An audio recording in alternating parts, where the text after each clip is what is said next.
next on America's Day at the Races. Derby qualifying makes a pit stop in the Big Easy with 2 spots on the line for the Kentucky Derby starting gate.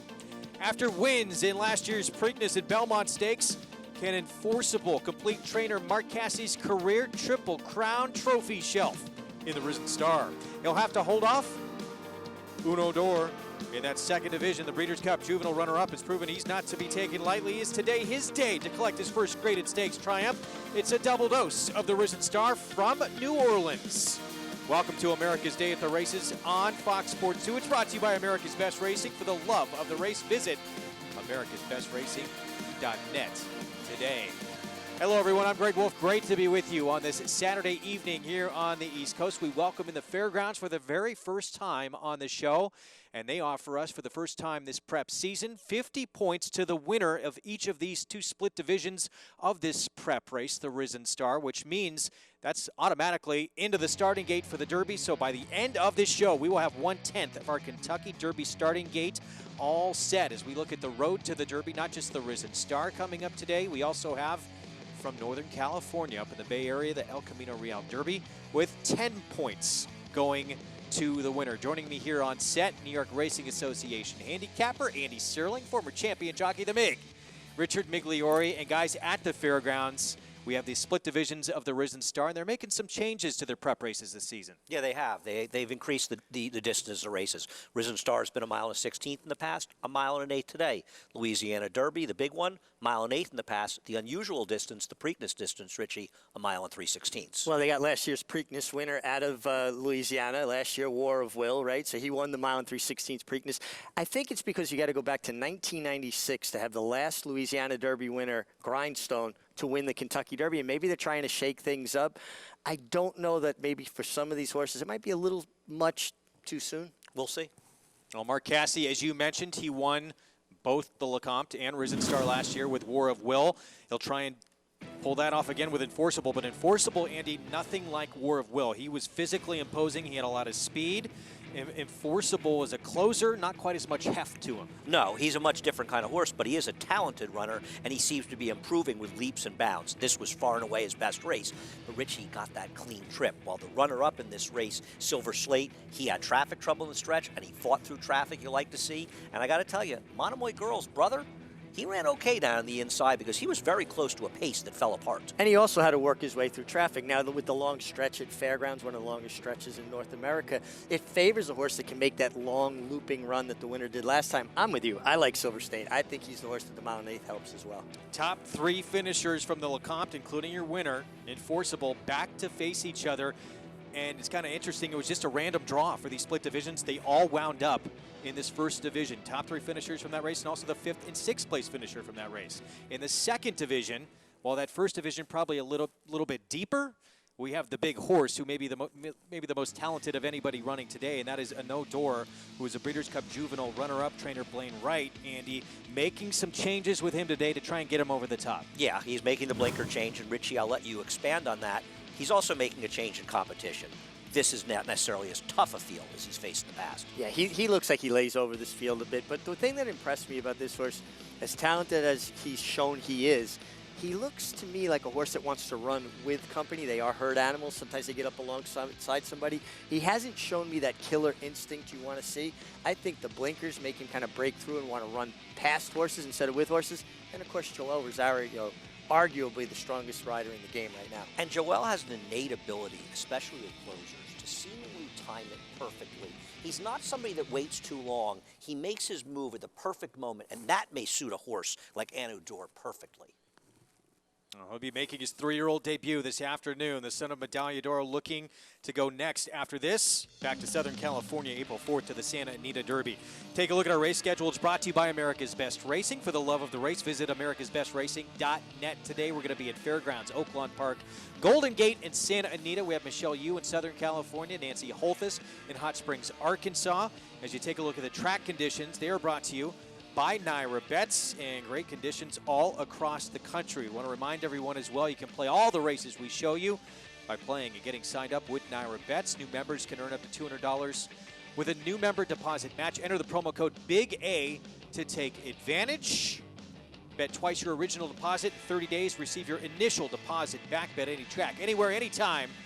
Use that promo code Big A with NyraBets.com. Our show also brought to you in part by Claiborne Farm. 100 years of doing the usual unusually well. It's time to head out to the Crescent City. Check in for the first time in 2020 with our good friend Jonathan Kinchin, live from the fairgrounds. Wolfie, I've been missing you guys. Mostly Andy, but you and Mig as well. But happy to be down here. I haven't gotten a po' boy yet, but I'm working on that. Hopefully we can make some money here in the next hour and a half and can get some dinner tonight. Look, this is an awesome race, right? It's a small field, not the biggest field in the world, but there's two potential superstars in here. Our 2-year-old champion, undefeated British Idiom. Also, the winner of 4 races in a row in Phi Night. The biggest question, obviously, is British Idiom going to make that step from 2 to 3? We've seen it time and time again. Sometimes these 2-year-old fillies don't make that jump. I feel like she's one that will. I thought she was lightly raced. She was impressive. I think she's got the pace figures in this race to set outside of the speed drawn inside of her. The biggest question is if she's going to be ready off the layoff. Not really a concern for me when it comes to Brad Cox. 24% his career with horses off a layoff. This filly herself is 2 for 2 coming off a layoff, if you want to count that debut win and then also the win at Keeneland. So I think she'll be fine today. If she isn't, it's not the end of the world. We could probably forgive her for stubbing her toe a little bit here, but I think she should be tough. Phi Night, another very impressive filly. I worry a little bit about the distances as they continue to grow. It's only about 40 more yards in this race than what she ran in last time, but obviously if it's gonna catch up to her, it'll start to catch up to her now. If you are allergic to chalk, which I know a lot of our listeners and handicappers and horse players are, a price horse I'll give you is the 3, Swiss Skydiver for Kenny McPeak. I think she could be sitting on a big race, and she's sitting at a nice price at 9 to 1 on the board. Guys? JK, thanks. Well, guys, British Idiom, she is the champ, our Reigning Eclipse Award-winning 2-year-old filly. Undefeated. Now she's making her 3-year-old debut. And the thing is, she's won not just at 3 different racetracks, in 3 different states. Now she'll try to win in a 4th in her career. Anything thrown at her, she's just seemed to handle with ease. And she's supposed to get pace to run into today, which works in her favor. And, she did have a very good setup, Richie, in the Breeders' Cup Juvenile Fillies. Having said that, it's not like we saw a plethora of horses on Breeders' Cup weekend closing significant ground on that dirt course. And I think she deserves some extra credit for making up that ground, even though the pace was in her favor. Well, I do too, and I think also you add to the fact that she just seems to have a great mind. A lot of horses have ability, but she also obviously has the mental capacity to handle different racetracks, shipping, all the things you need to handle. And she has natural speed, so she doesn't need a fast pace. Taking a look with that W with a circle around it, Winchell Thoroughbreds Phi Night. That is a filly trained by Steve Asmussen. She has reeled off 4 consecutive victories. Of course, Steve Asmussen used this race, the Rachel Alexandra, as a launching pad to the Kentucky Oaks with Untappable back in 2014. And listen, in a lot of ways, she's facing the same pace dynamic unless the 4 Impeccable Style is super aggressively ridden, which I doubt. And she gets the same stalking trip she got last time, and she was able to get it done. Still, I think she's vulnerable, going a little bit farther. And frankly, why is she 5 to 2 and Ursula, the horse she beat by a neck last time, 10 to 1? Well, it's a good question, and you always look for value. There's your value. Phi Night's pretty fired up, too. You saw she had kind of a halter on and a lip chain, gives the pony person a little bit more control. So this horse is obviously fired up. One thing that stood out to me looking at these past performances, guys, she finished second twice in Saratoga. Now she's reeled off 4 wins and better coming. Like, it speaks to the depth of what we see as far as 2-year-olds in Saratoga. And one of those seconds was to a very talented filly, Mrs. Danvers. I know we're all looking forward to her coming back. She had a slight injury that kept her from running after her win at Saratoga, but I agree, Greg. Mrs. Danvers, for trainer Shug McGay, when she gets back on track, she could be one of the best 2-year-old, 3-year-old fillies in the country. Yeah, no question. There a look, though, at the champ, undefeated British Idiom, daughter of Flashback, and your winner of the Breeders' Cup Juvenile Fillies.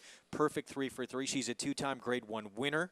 Javier Castellano, her regular pilot, back aboard today. What do we want to see from her this afternoon? Obviously, the target for her is the Kentucky Oaks. Yeah, I mean, Jonathan hinted on it, Richie, right? If she loses the race, it's not the biggest deal. She's probably not going to end her career undefeated. I think the most important thing is she comes back and she builds on what she did last year. Well, this is a stepping off point, but you do want to see a little bit of that step forward from 2 to 3. They have to change. They have to develop. She's not the biggest filly to look at the racetrack. Very balanced, a beautiful filly. I'll tell you something else I like about her.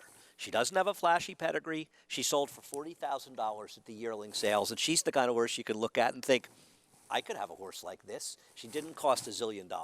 Dare to dream. This is the time of year to do it, and this is a stepping stone to the Kentucky Oaks. 50 points to the winner of this race to get into the starting gate for the Oaks on the first Friday in May. And the champ, undefeated, British Idiom, making her 3-year-old debut for trainer Brad Cox. Javier Castellano will be in the irons. John Dooley with the call of the Rachel Alexandra on the road to the Kentucky Oaks from the fairgrounds, live on Fox Sports 2. Loads at 4-5 at a mile and a 16th. One more. Ricardo Santana Jr., Silver Bullet Day Stakes winner, Finite. It's a grade 2 presented by Phasing Tipton. They're in the gate. They're off in the Rachel Alexandra Stakes. Finite broke sharp. His Glory, Ursula the Gray is right there. Impeccable Style in 4th position as they head toward the first turn. A long odds leader. His Glory at the inside for James Graham as they enter the first turn. It's His Glory who takes the shortest way around there from Ursula. Swiss Skydiver and Finite is running in the 3-path as they go to the back of the track, with His Glory the overall leader. Impeccable Style drafting in behind fillies, the champion. British Idiom is racing 3 deep as they go to 6 furlongs from home at a break of 4 more to Tempers Rising, who trails the 3-year-old fillies Septet. The quarter for His Glory, a 27-1 leader, 24.20 seconds. They have 5 furlongs to go. His Glory generates the pace, tracked by Ursula. Finite is 3 wide uncovered for Ricardo Santana Jr., looking to draw in. To the inside is Swiss Skydiver, who's saving ground heading past the half-mile pole. On the outside now gaining British Idiom, who's picking up for Javier Castellano as they turn again. The trailer's Impeccable Style with Tempers Rising. Half mile for His Glory in 47.92. This is 3 furlongs from home. His Glory continues to lead. Ursula, Finite now, gearing up for a run. And here's Finite, who's coming to take on His Glory. Ursula, British Idiom, now coming under pressure and sweeps in the 4-path as they straighten past the quarter pole. 3/4 at 112.64. It's Finite. Finite in a fight with His Glory. British Idiom still has 3 legs to raise. And Swiss Skydiver is charging hard now as they come down to the final 16th. It's Finite. Finite leads by 4. British Idiom, Swiss Skydiver, His Glory, and Tempers Rising with Ricardo Santana Jr. It's Finite, and Finite wins the Rachel Alexandra Stakes by 5, beats the champ British Idiom, Swiss Skydiver with Tempers Rising, Impeccable Style, His Glory, and Ursula. Finite, the Munnings filly. The champ suffers defeat for the first time in her career. British Idiom comes up second in here. Finite has now reeled off 5 consecutive wins. This was a decisive win, Richie. She absolutely stalked and pounced. British Idiom looked like she was making a run to her, and Finite just flicked her off. Yeah, she just went on about her business. She was always in a good position. Seemed like a fairly soft pace, but she was doing it well. British Idiom's going to have to improve off of this effort to compete with Finite. Finite really looked like the real deal today. I know we saw a good horse in California last weekend, a 3-year-old filly, but this is a terrific performance as well. Huge effort. Steve Asmussen had said she's a super quality filly. She's earned everything she's gotten. She earned this one, and she put this field away.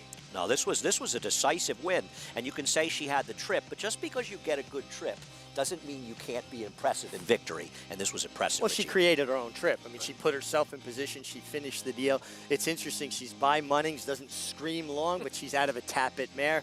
We see Tappet kind of producing not just as a broodmare, but as a broodmare sire as well. With that win, she has punched her ticket to the Kentucky Oaks. Oh, you know, it's interesting.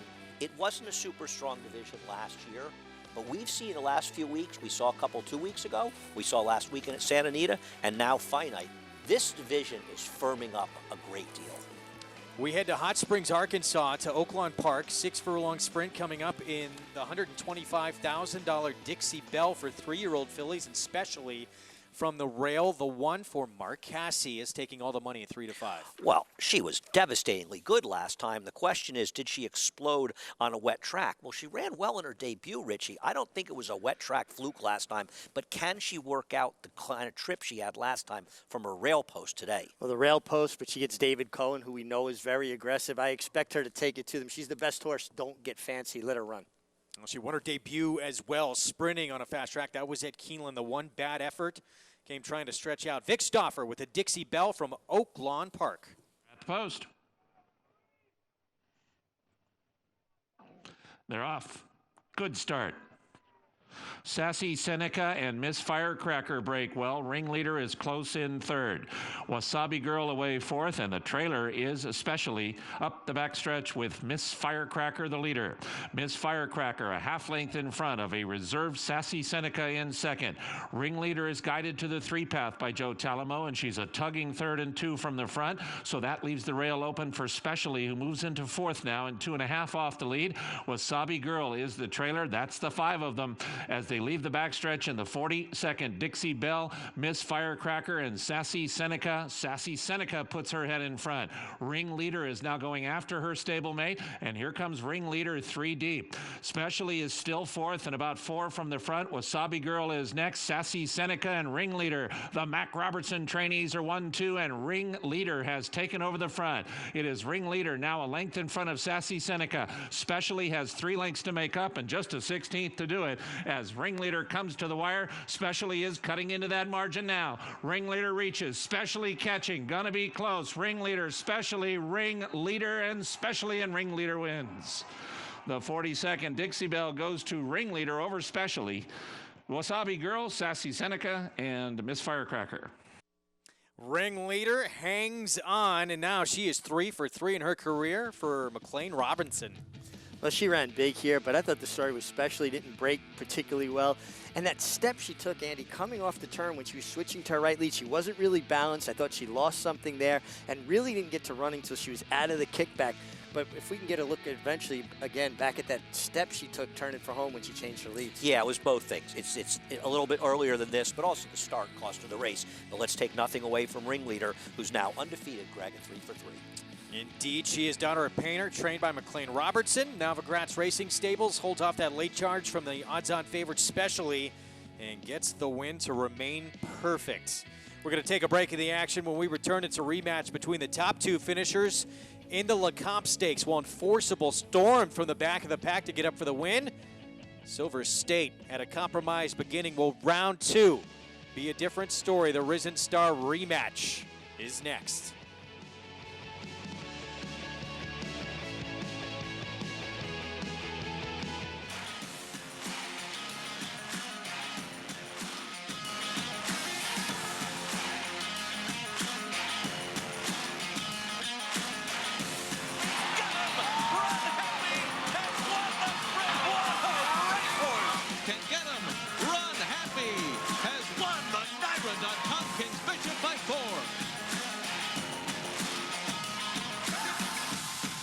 Run Happy, standing at Claiborne Farm.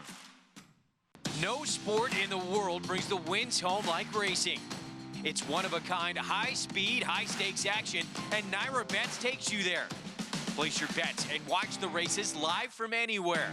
With Naira Bets, make easy, secure deposits and promotions every day to earn reward points or cash. Download the Naira Bets app or visit NairaBets.com. New members earn up to a $200 deposit match with promo code Big A at NairaBets.com. Warfront.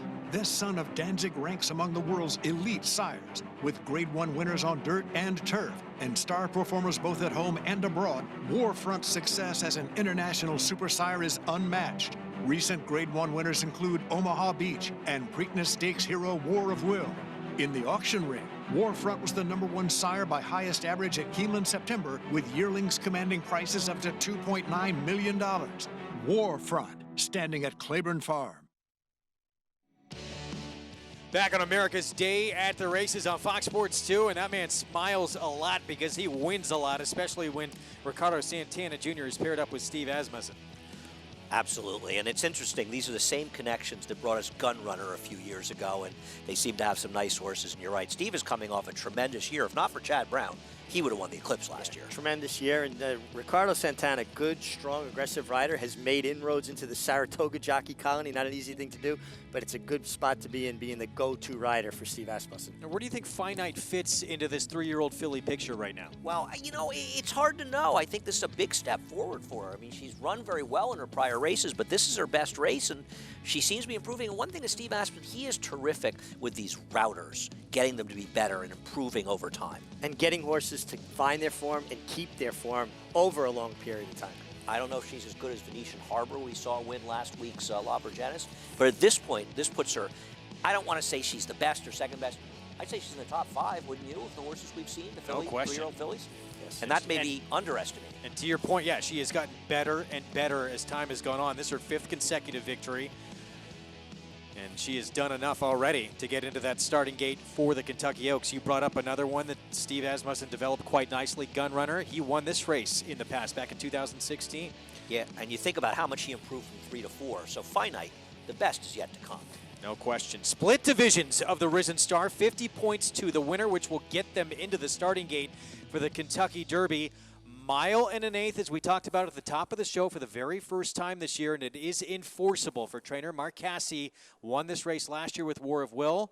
This is a horse who likes to come from very far back. Does this race set up for him today? It does figure to have a fast pace. I mean, you've got speed horses. The 3 Ready to Roll has speed. The 6 whose name I'm not going to try to pronounce. And the 7 Blackberry Wine, who's a player in this race, all of them have speed, Richie. I find it hard to believe they won't be moving early. Yeah, I see a lot of pace in this one. I think there's more pace than in the second division of the race, although there's pace in there as well. And I think the mile and eighth is when you're going to start differentiate who really wants to go that far. I think it's such a super competitive race, though. I don't want a short price near. I want to look for some prices. Competitive field. We said this was probably the deeper of the 2 divisions. We'll talk more about it in a moment. Let's head back to the fairgrounds right now with Jonathan Kinchin. Guys, I'm here with Steve Asmussen with Finite. Congratulations. Obviously, 1,000 stake win, no matter where it is or who it was for, is probably special. But tell me how it feels to do it for the Winchells with a homebred. Well, absolutely. You know, the Winchell family and the Astor family go back before I was training, before I had a license. And, you know, it's very special in this sport to have that sort of tradition. And the great horses that they turn out are a huge part of why it happened. I think with all these 3-year-olds, we're always, as horse players and as trainers and owners, there's a bunch of questions you have going into these races. Were there any questions you had or concerns you had that were obviously answered by her today?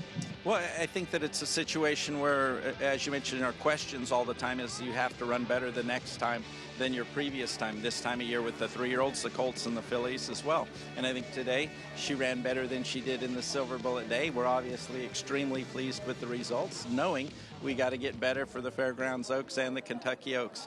Very comfortable with her. I mean, the filly's on a 5-race win streak. Her, you know, obviously her head's where it needs to be, and we're just enjoying her thoroughly. 1,000 wins. Guys, back to you. Thanks.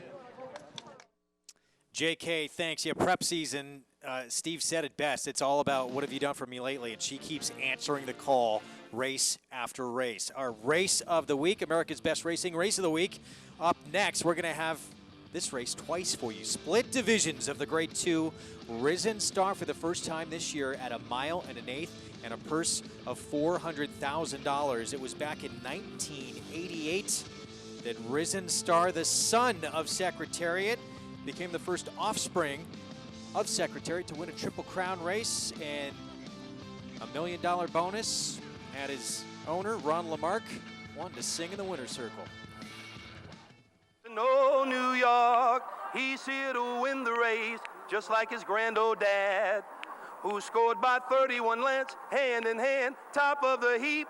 A number 1, these lucky horseshoes will run away from the rest of the field at Belmont Park. And when Star wins it here, Star will be horse of the year. Risen Star salutes New York, New York. Ron Lamarck, he co-owned Risen Star with trainer Louis Roussel, and the horse, he didn't look like Secretariat, but on that day, he ran like him, didn't he? I think it's the second fastest, or it's one of the fastest since Secretariat, and I'm going to tell you something. It's unfortunate that he was injured and never ran again. He might have been one of the best horses we ever saw run, Richie. Serious horse, as far as I'm concerned, the best son of Secretariat ever.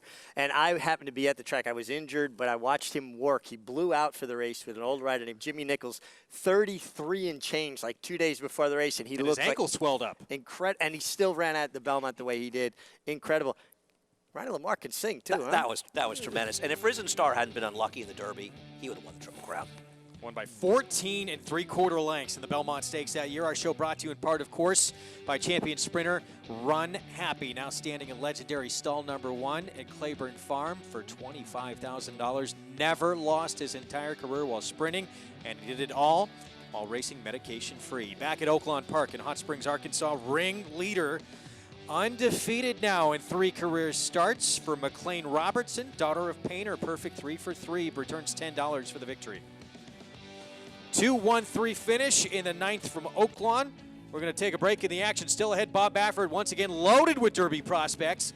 After a runner-up finish to his stablemate, Baffert's Azul Coast, hoping a trip up north to the Bay can get his Derby prospects on the right track.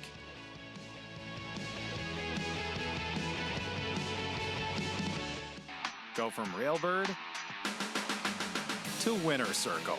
With My Racehorse, you have access to top horses and trainers, backside tours, exclusive ownership experiences, and fast payouts to your online account. With shares starting as little as $100, the Winner Circle is waiting for you. Go to myracehorse.com or download the My Racehorse app today to join the thousands who have already started their journey as a racehorse owner. It's America's original sport, and no one covers it better than americasbestracing.net. From the sport to the lifestyle, the best races, horses, and destination venues, cocktails, gambling, fashion, and more. americasbestracing.net is a sport for you. Live it, love it, bet it.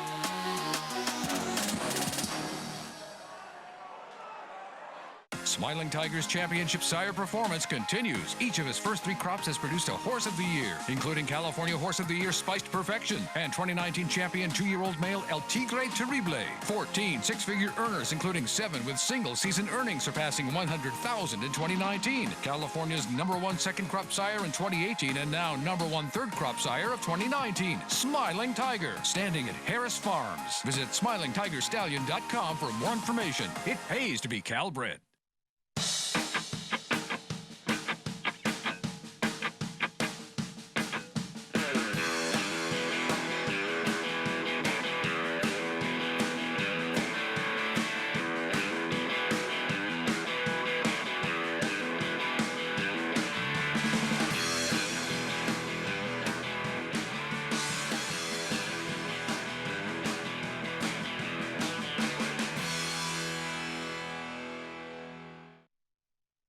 We're 12 weeks away from the 146th Run for the Roses, and prep season is heating up.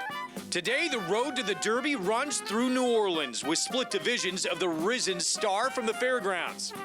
Trainer Mark Casse had a breakthrough year in 2019, taking 2/3 of the Triple Crown, including the Preakness with Risen Star winner War of Will. It was vindication after a compromising trip could have cost his horse the Derby. Casse will try again for that elusive first Derby win this year with Enforceable, who stormed home in the Lecomte and will look to replicate that same late closing kick to victory today. With Julian Leperoux, it's Enforceable. Enforceable to win the Lecomte Stakes. Then, Breeders' Cup Juvenile runner-up No Door makes his 2020 debut, seeking his first win on dirt and a spot in the Derby starting gate. It's Derby prep season with split divisions of the Risen Star next.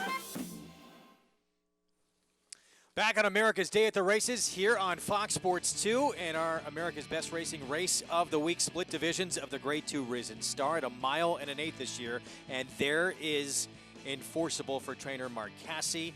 This is a horse who is by Tappet. Offsprings at Tappet, they can be a little bit quirky, a little bit hot-blooded, but this is a horse who really seems to do things the right way. And you have to like the fact that he's improving with every start. Yeah, and you would always have thought that as he matures, gets a little bit older. Remember, these colts are changing this time of year. They change a great deal physically, mentally. These are like high school athletes that are, the kid that is best when they first start high school, he might be shaving already. The fact that he's maturing at the right time. Well, a big part of Mark Casse's operation in New Orleans, assistant trainer David Carroll. Here's what he had to say about Enforceable. I think the pace dictated where he went last time. There was a lot of pace in the race. Julian rode him with a lot of confidence. He's got a very efficient stride, and he just felt it was best to go around, not get him stopped. I don't think he has to go wide. I think he's very adaptable, and but Julian made that decision, and it was a winning decision. I think 1 mile and 8 we might see a little slower fractions today, maybe a tad slower. We don't feel this horse has to come out of it. To me, he can lay close, dictating on the pace. I think Julian will play it off the pace. Today, probably lay a little bit closer. He's certainly acting sharper since the Lecomte, so I would expect him to be laying somewhat closer, but, also keeping in mind that his finish is one of his strengths. Well, it's a family affair with a Marcassi barn. David Carroll, his wife Kim, works for the barn as well. She's the regular exercise rider for Enforceable, and David actually credited Kim with helping this horse really come along temperament-wise. Well, and you really need that with these kind of horses, especially the Tappets. Like you said, they tend to be a little bit temperamental, a little bit hot-blooded. You want continuity with their training so that people know them and know how to kind of work with them without upsetting them. And he seems to be a different horse than his half-brothers. He's a half to Mohayman, as well as New Year's Day and won the Breeders' Cup Juvenile, because those horses, while talented, did not improve with age. Who sired, by the way, Maximum Security, who interfered with War of Will in the Kentucky Derby. It all comes full circle, right? It's an amazing game, isn't it? Road to the Kentucky Derby leaderboard stormed the court. Of course, your Breeders' Cup Juvenile winner on top of that list. Enforceable, though, we're going to see in this race. In the next division, we will see the Breeders' Cup Juvenile runner-up, a no door. And then we have Scabbard and Finnick the Fierce in these races as well. For Scabbard, what do you think about him this afternoon? I think he's a talented horse, and I know he ran well last year, going 2 turns, went second behind Dennis Moment. But I think he runs like a sprinter, and the sooner they start cutting him back in distance, the better. I'm in total agreement with you. I think this is a horse that would appreciate the turn back and be more of a one-run type sprinter, kind of like the way More Than Ready was. He was more effective, to me, sprinting. Well, Scabbard will have Joel Rosario aboard. He'll be in this division against Enforceable, and he's all the way on the outside in post 11. He's 7-1 right now as we kick off our post parade with Digital, trained by Brett Calhoun. Brett Calhoun going to have 4 horses in the Risen Star split divisions. Well, from a Beyer speed figure standpoint, he really improved last time out. And it's important to note his last race is the first time on a dry track. He might be the best of the bunch from the Calhoun barn. Here's Silver State. He was second to Enforceable in the Lecomte. I think a horse that's got a lot of upside. He takes a step forward. He puts himself squarely in the picture here. Brett Calhoun also trains ready to roll. Another horse who's never been on a dry track, turf and a couple of wet tracks. He needs to improve, but maybe dry will help. Huge long shot at 60-1, Perfect Revenge. Claimed 2 starts ago by Safi Joseph. Big step up in company. Bill Mott sends out Moon over Miami, who was a maiden winner at Aqueduct. This is my long shot pick in here. His maiden win was good. He had no shot trip last time. Andy didn't want to say it. I will. Sha-Sha Shake Me Up for Keith DeSormo. And this horse looks terrific on the racetrack. He's also going to have to improve, though. Maybe the speed of the field here, Blackberry Wine. He is quick, and he ran well last time. We'll see. Enforceable, he is the 5-2 favorite for Marcassi, who won this race last year. Made that big looping run last time. I think he gets paced to run that again. Let's see if that was for real. Half-brother to champion Monomoy Girl, Mr. Monomoy for Brad Cox. This horse is improving with all his starts, and he ran sneaky well last time. Todd Pletcher sends out Farmington Road, who comes in off a maiden win at Tampa. Gets Hall of Famer Javier Castellano. I like horses that prep at Tampa. I think it gives him a great deal of foundation, but he will have to improve. And Scabbard, multiple graded stakes placed. He tried the Breeders' Cup Juvenile, 4th that day. Perhaps he'll be aided by the switch to Joel Rosario, but he'll need all the help he can get to get a distance. Grade 2 Risen Star, first division, coming up when we return. Of course, on Monday, we are back on President's Day with live on-site coverage from Oaklawn in Hot Springs, Arkansas, with Lafitte Pinkai, Gary Stevens, and Nancy Holthus will have the Southwest Stakes on the road to the Kentucky Derby. We'll be back. Catholic Boy, one of only 3 American 3-year-old colts in history to win Grade 1s on both dirt and turf, including the immortal Secretariat. A graded stakes winner at 2, 3, and 4, from coast to coast, from 7.5 furlongs to 1.25 miles. In 2018, the fastest 3-year-old in the country over 10 furlongs by internationally successful sire More Than Ready. Catholic Boy, standing at Claiborne Farm. No sport in the world brings the wins home like racing. It's one-of-a-kind, high-speed, high-stakes action, and Naira Bets takes you there. Place your bets and watch the races live from anywhere. With Naira Bets, make easy, secure deposits and promotions every day to earn reward points or cash. Download the Naira Bets app or visit NairaBets.com. New members earn up to a $200 deposit match with promo code Big A at NairaBets.com. I'm a firm believer you don't put the saddle on the pedigree. I bought him strictly because of his physique, his conformation. And then when you looked at the pedigree, it was the perfect blend. Run Happy was an incredible, incredible racehorse, being supported by Airdrie Stud, who raises an incredible animal. To breed one of their best mares to him speaks volumes. It ended up producing an incredible result in this horse, and we just hope he runs to his looks and his pedigree. Run Happy, standing at Claiborne Farm. We're back on America's Day at the Races on Fox Sports 2. In the next hour, we will bring you 3 Kentucky Derby prep races, one of them coming from Northern California in the El Camino Real Derby, purse of $100,000. And Bob Baffert with the morning line favorite from Post 9, Azul Coast. With more on the race, we check in with XBTV racing analyst Zoe Cadman. Thanks, Greg, and welcome to Berkeley, California. As you can see, the weather here this afternoon an awful lot nicer than it is in New York. Temperatures expected in the low 60s as we prepare for the 39th running of the El Camino Real Derby, held here at Golden Gate Field since 2008 and held on an artificial tapeter surface. Now, what is tapeter? Tapeter is synthetic. It's basically made up of silica sand, fibers and wax, engineered by Breeders' Cup winning trainer Michael Dickinson. As you can see right here, kickback is not going to be a problem for the contenders this afternoon in the El Camino Real Derby. The winner, of course, gets an automatic berth into the Grade 1 Preakness Stakes, as well as the elusive 10 Kentucky Derby points.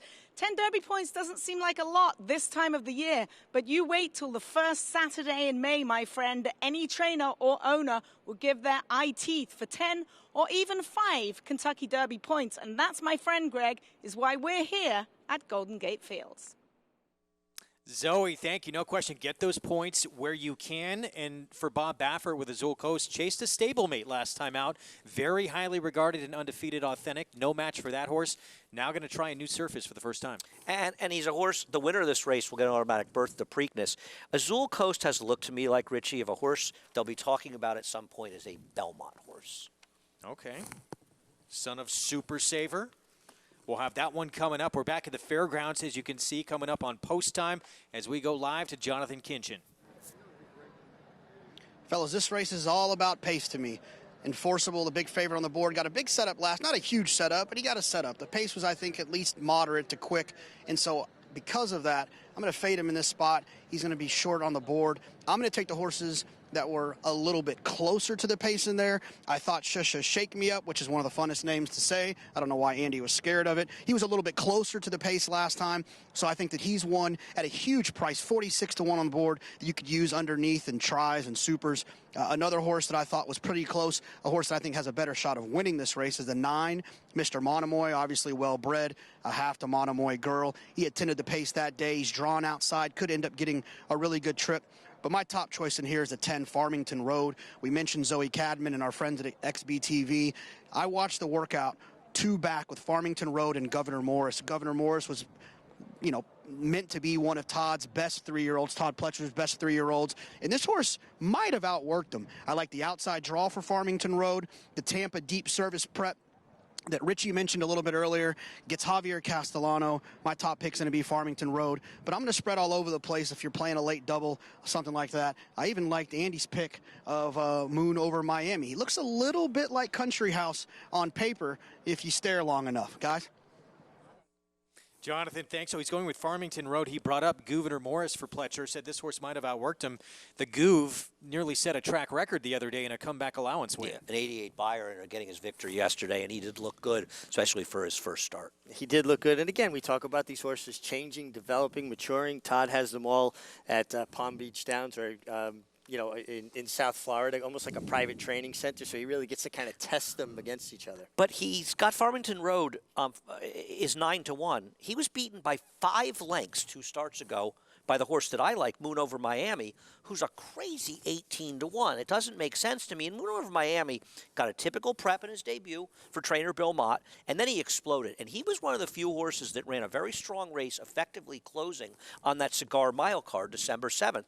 Last time out with that outside post at Gulfstream, he was wide in the first turn. It was a slow-paced race, and he was out of position the whole way. I'm going to give him an excuse for last time, and at this price, I can't resist. That's a tremendous tremendous price for him. And also throw into this, he broke his maiden in December in New York and then ships to Florida, runs a month later in the heat. Some horses don't respond well going from cold to warm. Maybe he just hadn't acclimated yet. Jonathan brought it up as well. A trivia question, if you're just a casual racing fan, you may not know the answer to. Last year's Kentucky Derby winner was Country House, of course, moved up via disqualification. He was second in this race last year. He was just retired due to laminitis. He is going to make a full recovery. Racing career over there. We never saw him race again after that, being moved up to first in the Kentucky Derby. Obviously, first and most importantly is he's going to be healthy and he's fine. He'll have a stud career.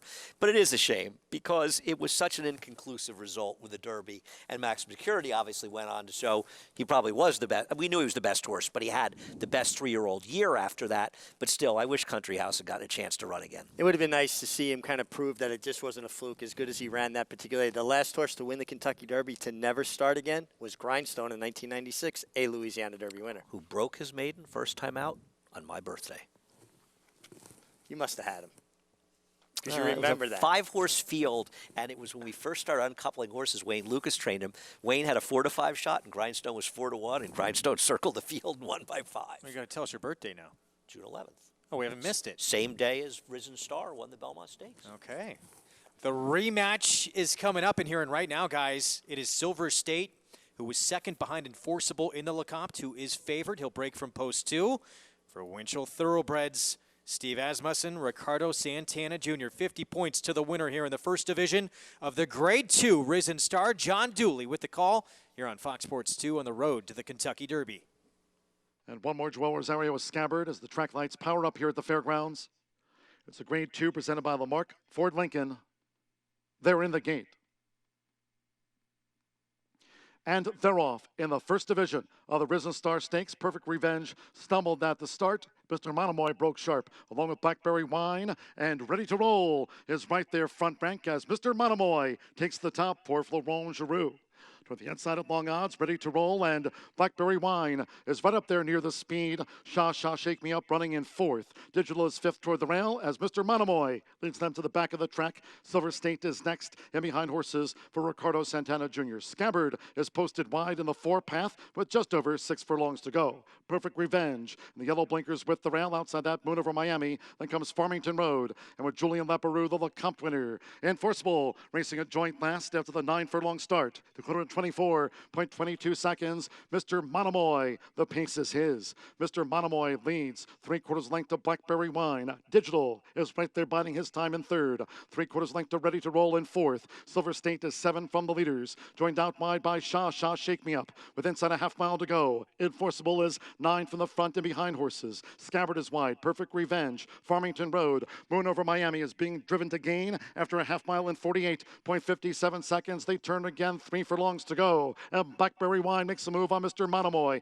And these two together coming toward the quarter pole. Digital is right there. Digital is gaining ground. Ready to Roll, and Silver State swings into action on the far outside. And Enforceable follows Silver State into the stretch. 3/4 in 1 minute 12.85 seconds. It's Mr. Monomoy driven by Florent Giroux. Turn back Blackberry Wine. Here's Digital, who's charging now. Silver State then on the outside. Enforceable needs to lift. They come down toward the final 16th with Florent Giroux. It's Mr. Monomoy. Mr. Monomoy leads them home in the first division of the Risen Star Stakes, 1 by 3.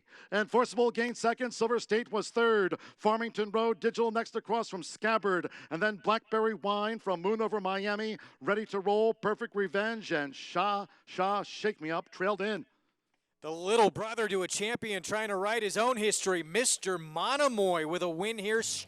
Aggressive early, and he found more late, Andy. Yeah, I think it was a sensational ride and plan by Florent Giroux, and imagine Brad Cox as well. Put him on the lead. They put him in front, and he was comfortable, Richie, the whole way. They came out running. Pace makes the race, in a race that looked like was loaded with speed. Everybody was kind of looking at who was going to go. Well, he said, I'll take it, and he just kept running. He was impressive. He was very impressive. The first 3 finishers from the Lecomte. They don't run 1, 2, 3 in the same order, but we talked about this horse. He was the lone horse to be near the pace last time and still finish at the end. Well, today he got a much more favorable pace scenario. Enforceable winds up 2nd. Silver State winds up 3rd, but this was all about Mr. Monomoy. went to the front early on, and he seemed to appreciate this mile and an eighth, Mig. He handled the distance well. I love his demeanor. You can just see how serious he is. Pins his ears, really attacks the ground, goes for it. Hey, give a good horse an easy lead. That's what happens. El Camino Real Derby up in Northern California. 10 points to the winner to get into the starting gate for the Kentucky Derby. This is a mile and an eighth on the synthetic. Tapeta, as Zoe Cadman was telling us all about. Here comes our post parade. We're going to kick things off with Indian Peak for Quinn Howie. And Juan Hernandez will be aboard. 2 Back was a winner on this surface. Yeah, gets back to synthetic where he appears to be a better horse, and he ran well enough with a very good trip to win 2 Back. Praise loudly, 98 to 1. And would have to improve vastly to compete here. American Farmer sent out by Steve Sherman, the son of Art Sherman, who of course trained California Chrome. Broke his maiden last time out, but he's also another horse that will need to take a step forward. American Farmer, excuse me, is still at 14 to 1 on the board there. 37 to 1 on the 4-horse Wine and Whiskey. Felix Rondin. Well, I like the wine, not sure about the whiskey, but another horse that would have to improve. I like the whiskey. Steve Sherman, I'll take both, please. Should be forwardly placed in here, Mysterious Stones. Yeah, I mean, he feels like a horse that'll be near the front. We'll see how fast the pace is. He'd have to improve, but he's not impossible. Final, another huge number at 72 to 1. Yeah, another horse. He's got a couple races, though, that actually aren't terrible. I would be surprised, but he could outrun those odds. Steve Specht, he won this race with the second biggest upset in the history of the race back in 2017 with Zakharov. He seems to be improving, and he gets back to synthetic surface where he ran reasonably well, 2 and 3 Back. Blaine Wright, Peter Redekop, they're going to send out Uno Dor a little bit later in the Risen Star. They have a Journey to Freedom here. This is my crazy long shot in here. I'm betting a few dollars using with Azul Coast. He had a super wide trip last time and actually ran okay. Bob Baffert, his horses, they take attention on the tote board wherever they go. 3 to 5 on this one. It's a crazy price for 3 to 5, especially for a horse that comes from as far back as he does. He's talented and the best horse in the race, but 3 to 5? And a surface switch, too. His first time on synthetic. Pedigree to handle it, but still. And Checkmate went by for Richard Baltus. He comes in off a win at Keeneland. This will be his 3-year-old debut. And on the outside, we have the Stiff for Michael McCarthy. He is not named for me. 15 to 1. His only start on dirt and on synthetic. He won them both. We'll see what happens today. Zoe Cadman had a chance to catch up with Bob Baffert, the trainer of your favorite, the 9, Azul Coast, earlier this week. The only question is he's running on synthetic, which we don't know if he's going to handle or not. And but you know, he worked really well. Rafael Bejarano worked him for me a week ago, and he worked really, really well. Matter of fact, I almost sent him to the Southwest, but the timing wasn't right. So I think this is a good spot for him. See, if he likes it, he should run, you know, really well. How does he stack up with the rest of your 3-year-olds? He's probably, you know, just right below the really top ones, but I mean, we're talking about some serious top ones here. But, you know, I think he's a really light horse, really light, and that's why I sort of picked the spot. I want to just get a softer spot for him. And then after that, then I can decide I can go Sunland Derby or I can go somewhere else, you know, whatever. So we'll let him get through this race. But he's a horse that's going to get better the older he gets. He just needs a little, I'd like to see a little bit more bulk on him, more beef, you know. But he's not skinny, but that's him. There's not much to him, but he has a lot of talent. Well, again, it was his stablemate, Authentic, and that's one of the really good ones Baffert was alluding to, who's a perfect 3 for 3, that this horse chased, was unable to beat, and that was the 6th win in the Sham for Baffert when Authentic beat Azul Coast. And this horse's maiden win was visually impressive. He was 5'6" wide the entire way around the track, and he's one of those horses, Richie, he looked like he was running in a completely different race than the rest of the field. Yeah, sometimes when they're just that much more talented, they can be wide, and they're just taking one stride to everybody else's too. And he looks like that to me. You said something interesting earlier, that he could be a Belmont-type horse. He's got that steady, galloping way of going that would lead you to believe that. Right. I mean, he's a bit of a plodding type, but I think he's the kind of horse that can keep rolling along. And perhaps with time, he'll develop a little bit more speed. Didn't get out of the gate great last time out. Keep our eyes on that early. Absolutely. I mean, you always worry about that a little bit. It wasn't that bad a situation. It was a smaller field. But, I mean, from a pace perspective, He projects to be well back and last. We'll see if that turns out to be the case. And if he handles the surface, as Zoe showed us the kind of consistency of that Tapeta surface and how you don't get the kickback, but some horses don't get a really good grip of it. They don't have as much confidence. He's not a horse that's trained on it extensively, although Zoe had told us earlier that he had gone there a few days earlier to gallop over it. It's still different when you have to run over it. Absolutely, and we're not talking about a horse at 6-1. We're talking about a 4-5 shot. Now, his dam was a solid enough runner on synthetic. She ran an 85 buyer in her synthetic race at best. She was a better turf horse, however, and a horse who ran, actually, for Mark Casse. So 4-5, as expected, really any horse coming out of that barn.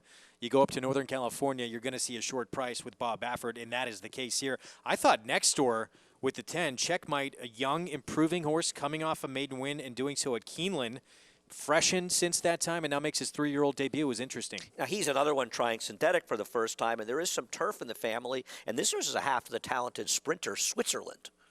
A horse that actually got really good and won some stakes. So you know there's talent in the pedigree. I have a hard time taking horses first time on a new surface, at least at a short price. I agree, and I was looking up the trainer's record. Richard Balt is a very good trainer. In the last year on trainer changes, he's 2 for 30. So not a trainer that has a habit of moving them up a lot, at least first time he has them in their barn. Now, about half this field, California breds. This is a Kentucky bred, the 10, Checkmate. Jose Valdivia Jr. will be aboard at 6-1 for his 3-year-old debut. Yeah, I'm a little Reddit. I don't really like him. He's a square enough price to like him. I think by 8, A Journey to Freedom is a very interesting long shot. I was watching those races where a number of these horses competed together at Golden Gate, and I thought he ran as well as anybody. Now, he is a half-brother. We're talking about the 8, A Journey to Freedom, to last year's winner. Another twist of fate from the same connections. Another twist of fate. Did he run a good race in the Preakness? He ran like 3rd or 4th, or was he a hot horse in the Derby? I remember him. Don't you remember him last year? He was a hot horse going into the Derby. Right, He working trained really well. something, yeah. Exactly. I was a little bit curious, guys, about the 7 Sacred Rider. This is a horse that's pretty consistent. He's only got the 1 win, but he kind of shows up every time, and he could fall into the right kind of trip. No question about it, Rich. He has the speed to be close in here. You have to imagine Checkmate's going to look to show speed in here, but I think Sacred Rider will be on or near the lead in this race, and I don't disagree. He's run well in his last start on dirt, but he appears to be as good, if not better, on the synthetic surface. His trainer, kind of a neat story too, Steve Speck. He started his career back in 1977, and he is old school. He goes to each and every stall of every horse that he has, checks every leg of every horse that he does everything in the barn all by himself. I love that. I like. There's no replacement for old school horsemanship. It's like going back to the late great Alan Jerkins' barn at feed time, and he's checking exactly what they're eating and if he should add or take something away. Just a tremendous old school. Closing in on 1,400 career wins, Steve Speck. He has Sacred Rider in here, and again, he had a huge long shot win this race. Zakharov, 49-1. Just 3 years ago. Showed you quickly. Get signed up, started. Play along with Naira Bets. New members can earn up to a $200 new member deposit match. Enter promo code Big A and sign up. Bet twice your original deposit in 30 days. Get that initial deposit back up to $200. Bet any track, anywhere, anytime with NairaBets.com as we take you down the road to the Kentucky Derby. 10 points to get into the starting gate. Awarded to the winner of this race here as we get set to load up. Been odds on pretty much throughout the wagering on Bob Baffert's Azul Coast, the 9 horse in this spot. Even money right now, still a very short price on a horse who still just has a maiden win to his credit, but he has the Baffert barn behind him. Yeah, I mean, I don't think any of us are going to tell you that we don't think he's a major player here. I just think there's too many questions to take him at such a short price. Yeah, well, this is something that I've learned from you. You talk about over time, value. I don't see the value there for a horse, like you said, that has so many questions. It's interesting that Rafael Bejarano winds up on a Baffert horse. He doesn't seem to be been riding for him a great deal lately, and his business maybe is a little bit slow in Southern California. Yeah, I mean, obviously, any rider wants to be in Bob Baffert's good graces, and an opportunity to travel and ride a horse like this can only pay dividends down the road for Bejarano. So even money on Azul Coast starts at number 3 for the son of Super Saver. Pace-wise in this race, you have the 7 Sacred Rider has some speed. We have Mysterious Stones, the 5, who has a little bit of pace as well. Who else do you think might go to the front? I think Checkmate's supposed to be the speed in this race. We'll see if Valdivia chooses to clear. He's the fastest early. But I also think the number 7, Richie mentioned, should be close attendance. It's going to be interesting because it may not be that rapid a pace, and Azul Coast has shown no speed at all, and he could be one of these horses that just gets lost behind horses. Doesn't mean he can't close and win, but he's unlikely to have good position early. Yeah, and particularly in a race that I think there are question marks. I want somebody that has some position. Then you got the horse on the far outside. Who would name a horse the Stiff? I mean, when I was riding, you know, sometimes they'd call me Stiffliori, but the Stiff. I've not heard that one. I never called him that. Very I've creative. heard others do it. And he started it, he just never called you that. I thought it. And again, you know, keep in mind, we were talking about the races at the fairgrounds for the first time this year being moved to 1.1 miles. This is 1.1 miles as well, early in the year in these prep races to try and stay that distance of ground. Yeah. It's a race with a lot of history. El Camino Real Derby. It is Azul Coast for Bob Baffert from Post 9, the even money favorite as we send it to Matt Dinnerman. Complete the line, the Stiff. Here's the Stiff coming up to the outside post position to complete the line of 11. He goes in. We're ready to go. And we're off in the El Camino Real Derby. Mysterious Stones caught a good beginning. He's going right to the lead. Sacred Rider has some early speed, too. Checkmate up and on the pace today as well. And there goes Checkmate off the layoff to take control. Mysterious Stones away in second. Sacred Rider is third. So 3 runners within a length of one another. Approaching the clubhouse turn. Checkmate trying to clear off. And he does so successfully. Leads the way by 1.5 lengths. Sacred Rider in the second position. And third is Mysterious Stones. A Journey to Freedom right outside of him. There's the favorite, Azul Coast, in the yellow cap, a joint third. As they make their way around the clubhouse turn. Praised Loudly, the long shot is next. Indian Peak had to check entering the clubhouse turn off of heels. He's in midfield. He's running about 5 lengths off the lead. The Stiff is 3 deep in the clear with him. A gap of 2 to Wine and Whiskey. American Farmer second to last. And final is the back marker. The final one in the field of 11 as they make their way down the back stretch. So it's Checkmate, the 6 to 1 shot. Has the lead, assumes control in the El Camino Real Derby. Leads the way 1.5 lengths. Sacred Rider perched in a good stalking spot second. The same can be said for Mysterious Stones. No excuses for Azul Coast. He's a joint fourth with a Journey to Freedom. 1.5 lengths to Praise Loudly. Indian Peak patiently ridden. He's more settled down. The Steep is 3 deep with him. 1.5 lengths back to Wine and Whiskey. Final still second to last. And American Farmer will have to pass them all in 5/16 of a mile. Coming to the quarter pole. Checkmate only on top by a neck. Sacred Rider turning up the heat. Azul Coast is there 3 wide coming off the turn. They're bunching up here. Indian Peak's making a 4 wide rally. Farther out is the Stiff coming off the turn. Checkmate is given way. Indian Peak and Azul Coast are going on. Here's Indian Peak. Azul Coast head and head in the final 16th. American Farmer at 19 to 1 making up ground as well. But Azul Coast is game. And Azul Coast turns them all away to win the El Camino Real Derby for Bob Baffert and Rafael Bejarano. American Farmer, what an effort. First start against winners second. Then Indian Peak, Wine and Whiskey. And a Journey to Freedom might have finished 5th. Bob Baffert does it again. Azul Coast will collect 10 points for Derby qualifying with a second win of his career. And keep an eye on my horse, the 8, the Pink, not to say it would have won. But the difference for the winner in this race, Azul Coast, Richie, he broke well and he put himself in the game. Much more professional today. Much closer to the pace than normal. He got a good trip. Your horse, unfortunately, got completely stymied in traffic. There's no telling. He looked like he had run on his mind and just really never had an opportunity to show it. Just unlucky. Yeah, very unlucky. Take nothing away from the winner here. You know, interesting to listen to Bob Baffert tell Zoe how he's a lighter framed horse. He looks a lot like Real Quiet. And I'm not saying he's as talented as Real Quiet, Bob's a Derby winner, but this horse looks a lot like him. Well, he ran a little bit like him this afternoon. This was impressive. Remains to be seen who he beat, however, but he deserves a chance to tackle better next time out after a win in the El Camino Real Derby. We're going to take a break. Second division of the Risen Star still to come. A no-door Breeders' Cup Juvenile runner-up. Changes being made, new equipment. And maybe the best finishing rider in the game will be aboard today. That's next. Coming on strong.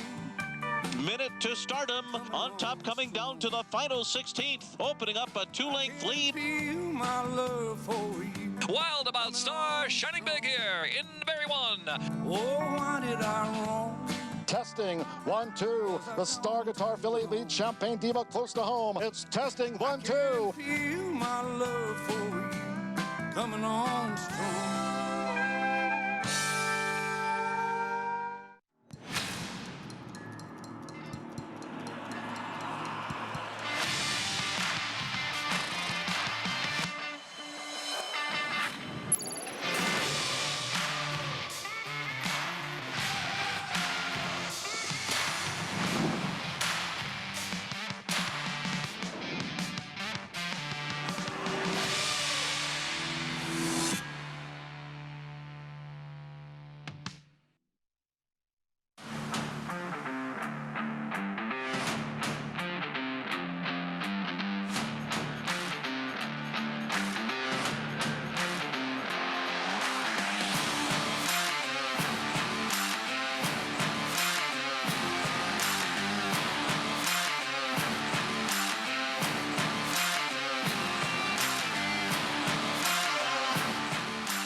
Run happy, standing at Claiborne Farm.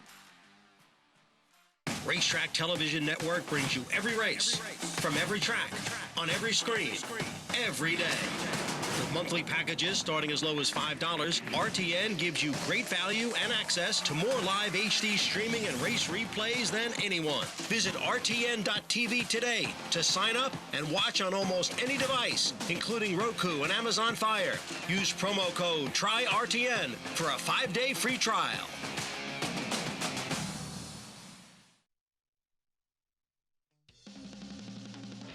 Back on America's Day at the races, and up in Northern California, in the El Camino Real Derby, Bob Baffert, Rafael Bejarano, Pegram, Watson, and Whiteman team up with Azul Coast. It seems like a deja vu moment anytime you see those Mike Pegram silks going into the winner's circle. No doubt, especially in a Derby prep or an Oaks prep. So $4.60 from what you saw, and it's hard to tell. It was on a synthetic surface, but what did you see from him that you like? What I like is that he was so much more professional. He not only broke better than he's been breaking, but he also put himself in the game.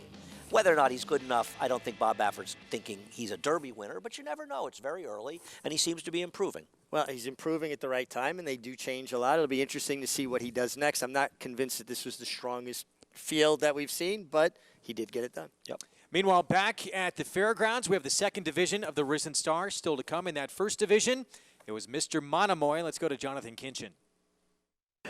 All right, guys, I'm here with Brad Cox. What a cyclical game, right? 30 minutes ago, a little frustrating, and then you have this, the big boy gets the job done. Yeah, it was a big effort on his behalf, and he showed up and ran for him, put him in a good spot, and recognized that, you could get a lead, comfortable lead, and, took it from there.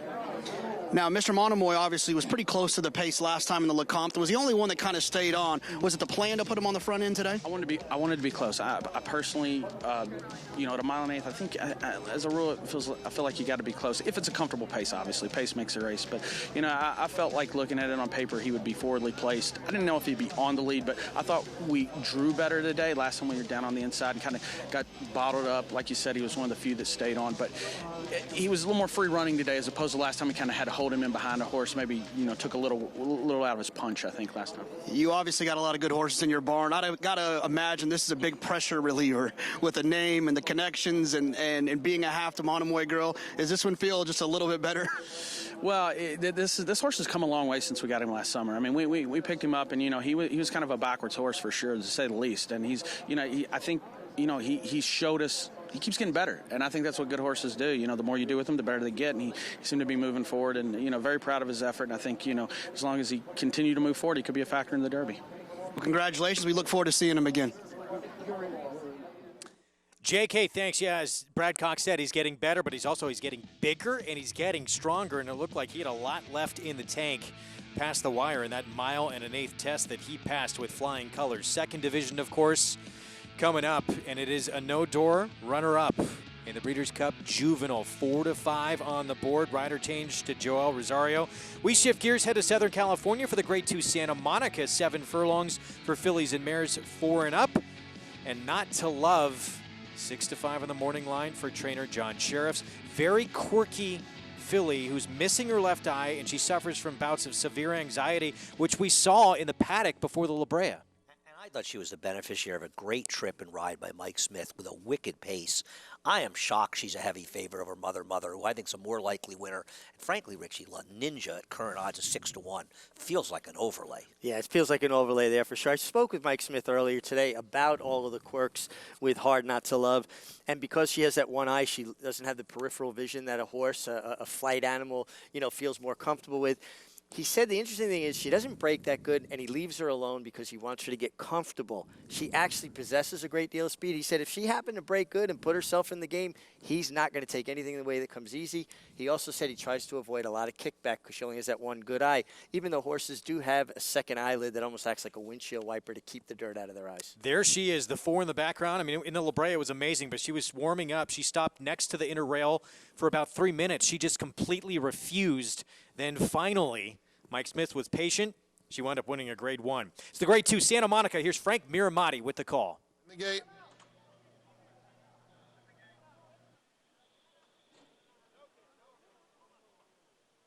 And they're off in the Santa Monica, and Lady Ninja comes out running. So does Road Rager along the inside. These two hook up, and Mother is a length back in third.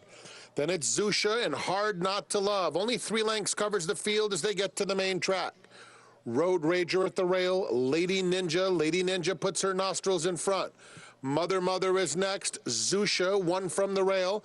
And Hard Not to Love, widest of all, but pretty close. Only 2 lengths off the lead as they run down the back stretch.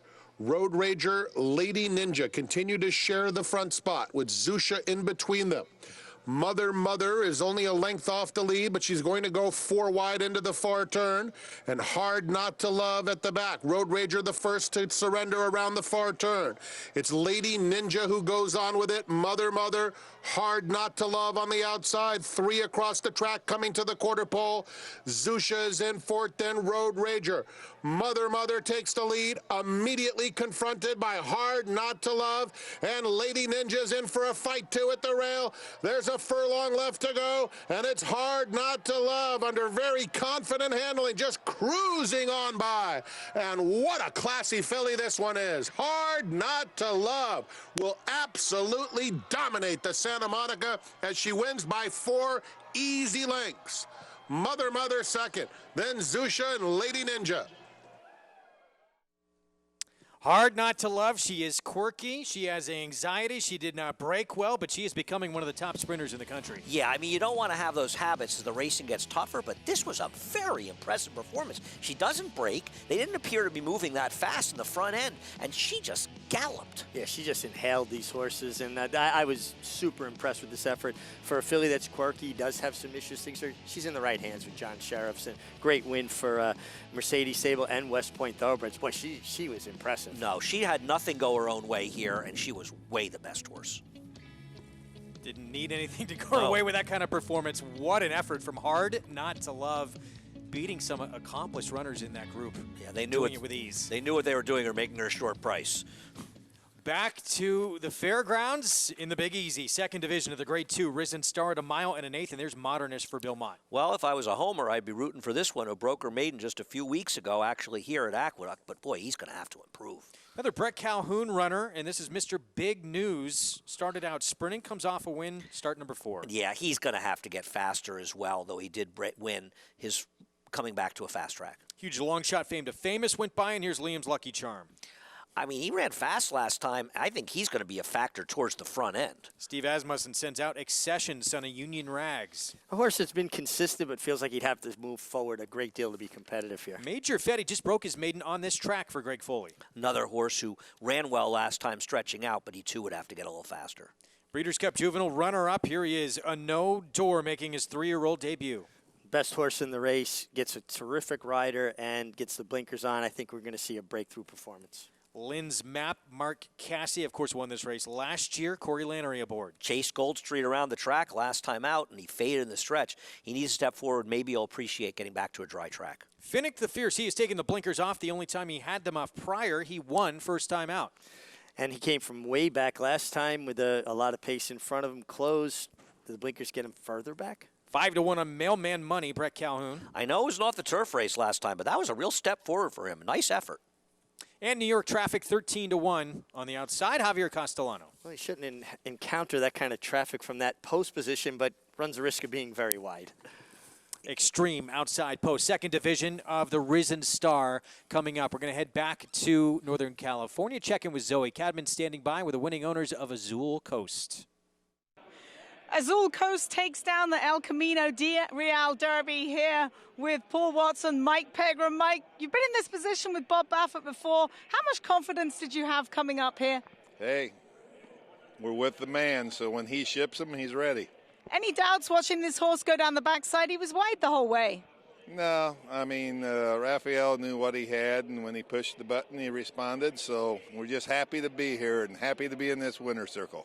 Paul, you've had horses with Bob Baffert for an awful long time. How much confidence do you have coming into a race like this? Well, we had a lot of confidence, but as you know, anything can happen. You know, it's the first time he's been on this type of track. He's going the longest he's ever raced before, so anything can always happen. But I had confidence that we could get it done.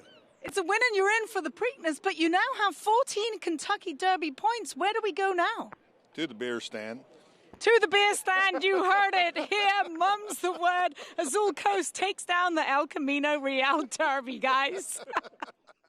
You got to enjoy life a little bit. Take that moment, be in the winner's circle, have a drink or two after, but this is the time. Everyone's hopeful about what could be, especially when you win a Derby prep. Well, that's the great thing about racing. There's always things to look forward to, and this is obviously a great time, as you said. The Triple Crown season, horses improving. Always what may be, for sure. But those are guys that have enjoyed themselves. Heck, Silver Bullet Day. Well, she was named because they like to get their silver bullets, didn't they? Was she a monster?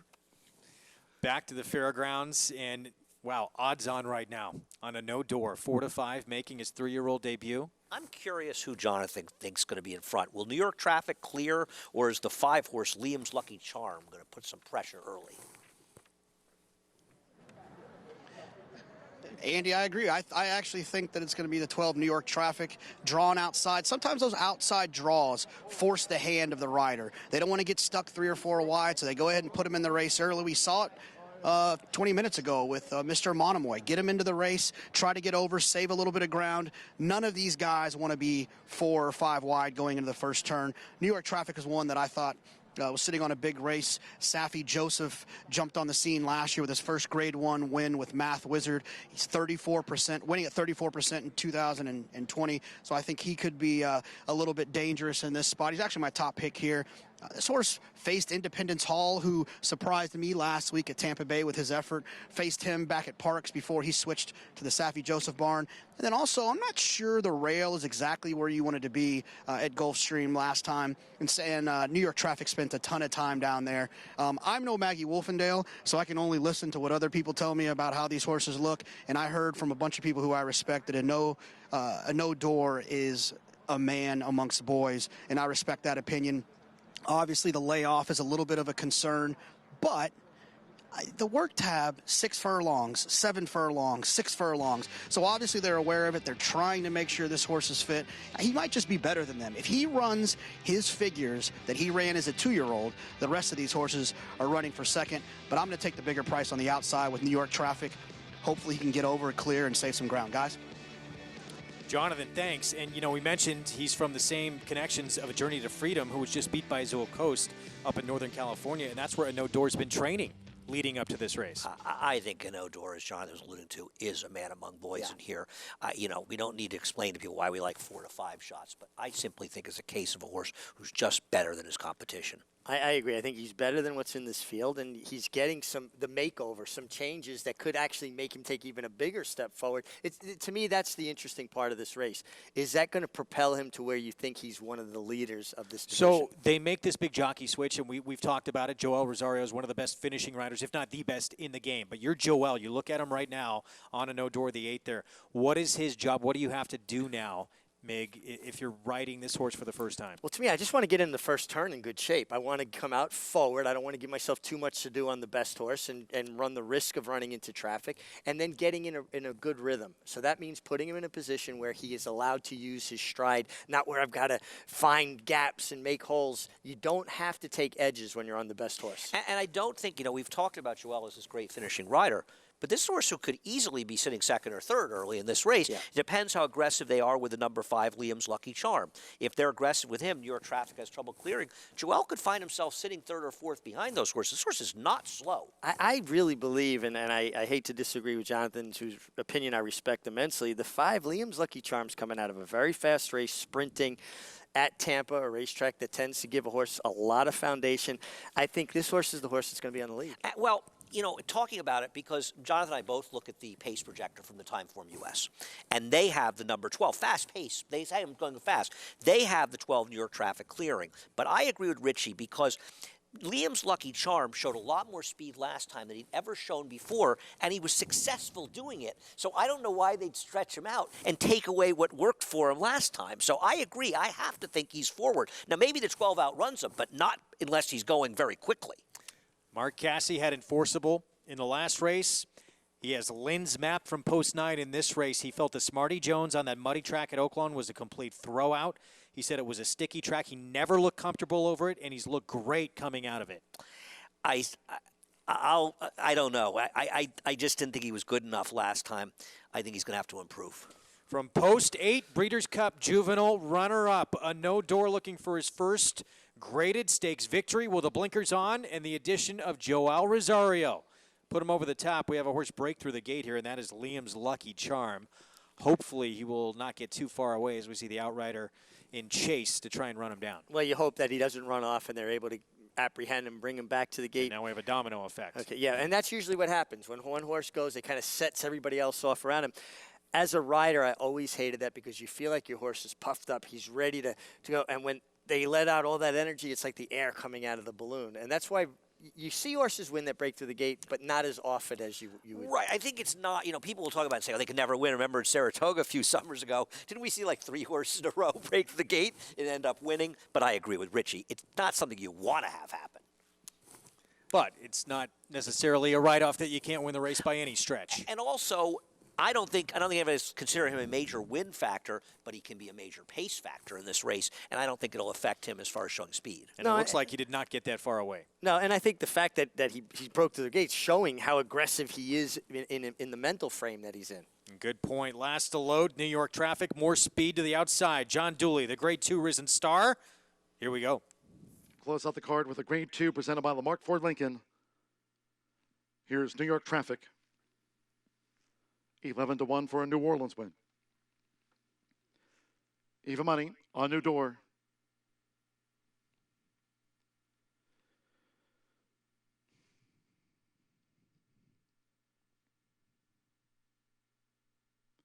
They're in the gate.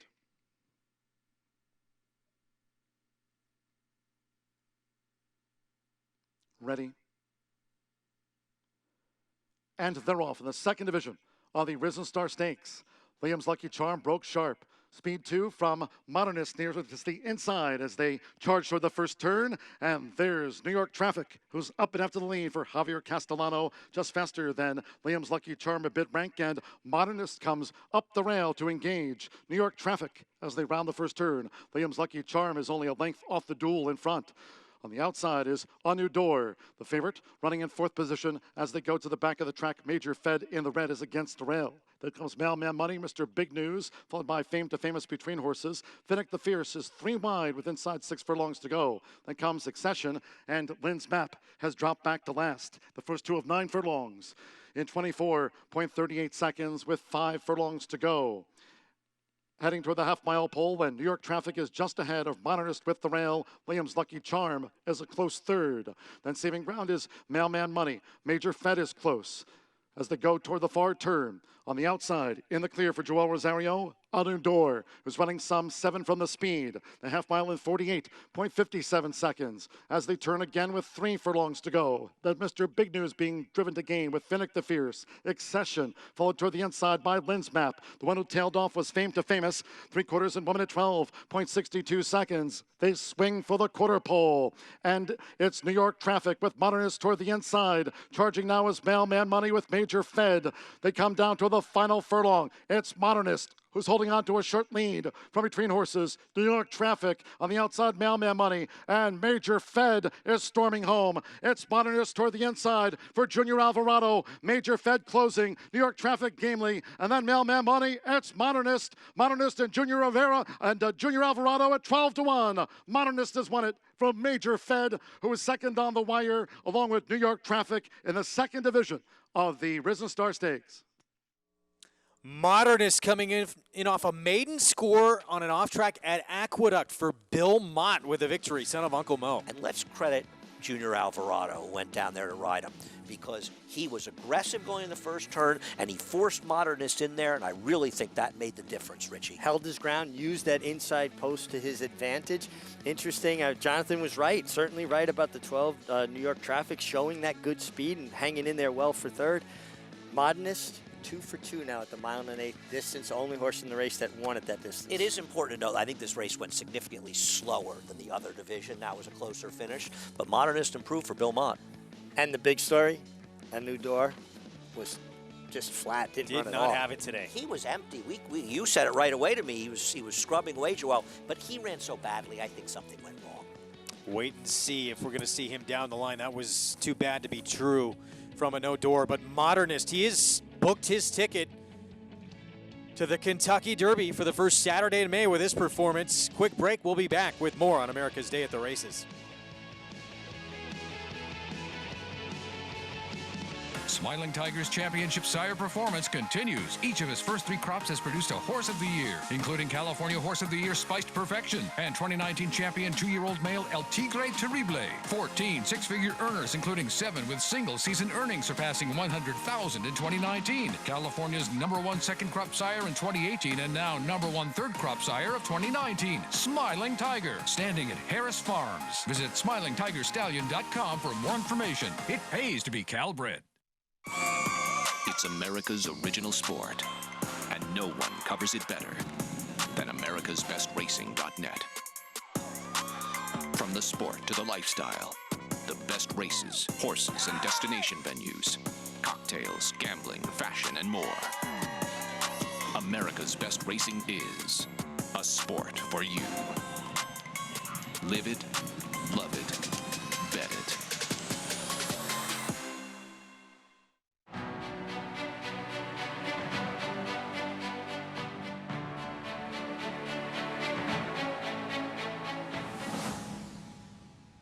Run Happy is simply super. He polishes off an outstanding campaign with a dominant victory in the Malibu. No medication, no problem. Run Happy, standing at Claiborne Farm.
Back on America's Day at the Races on Fox Sports 2. Our show brought to you in part by the champion sprinter, Run Happy. There he is in legendary stall #1 at Claiborne Farm, where he stands for $25,000. He never lost in his career while sprinting. Some of the great performances, the King's Bishop at Saratoga, and of course, track record performance at Keeneland in the Breeders' Cup Sprint. What a runner he was. We just saw the second division of the Grade 2 Risen Star. There is Hall of Famer Bill Mott, and he's got a horse that has just punched his ticket to the Kentucky Derby with Modernist, who was coming off a maiden win.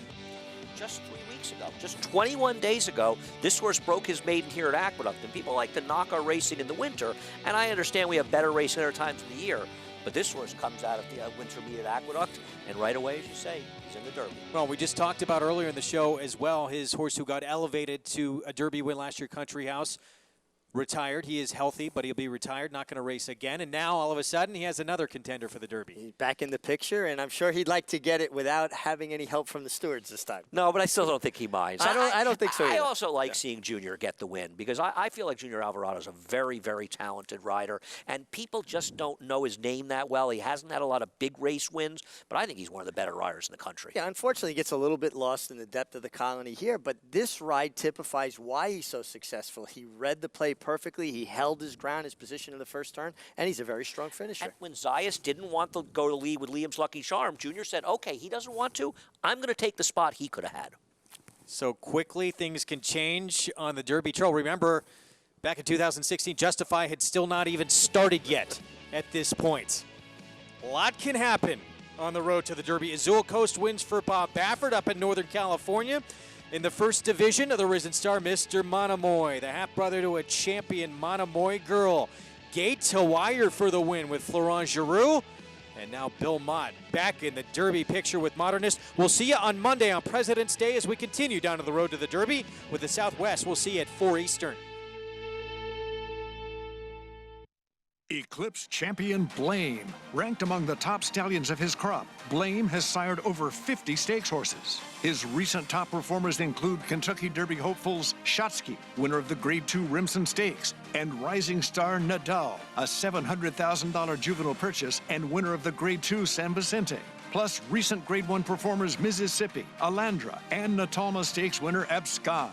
Outstanding value, outstanding results. Blame, standing at Claiborne Farm.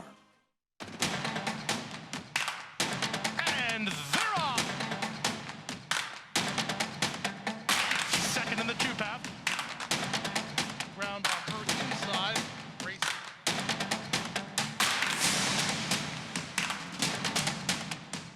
A quarter of a mile to go, and he's 6 on top. It's last of the 12 as they roll into the backstretch. Go from Railbird to Winner's Circle. With My Racehorse, you have access to top horses and trainers, backside tours, exclusive ownership experiences, and fast payouts to your online account. With shares starting as little as $100, the Winner's Circle is waiting for you. Go to myracehorse.com or download the My Racehorse app today to join the thousands who have already started their journey as a racehorse owner. No sport in the world brings the wins home like racing. It's one-of-a-kind, high-speed, high-stakes action, and Naira Bets takes you there. Place your bets and watch the races live from anywhere. With Naira Bets, make easy, secure deposits and promotions every day to earn reward points or cash. Download the Naira Bets app or visit NairaBets.com. New members earn up to a $200 deposit match with promo code BIG-A at NairaBets.com.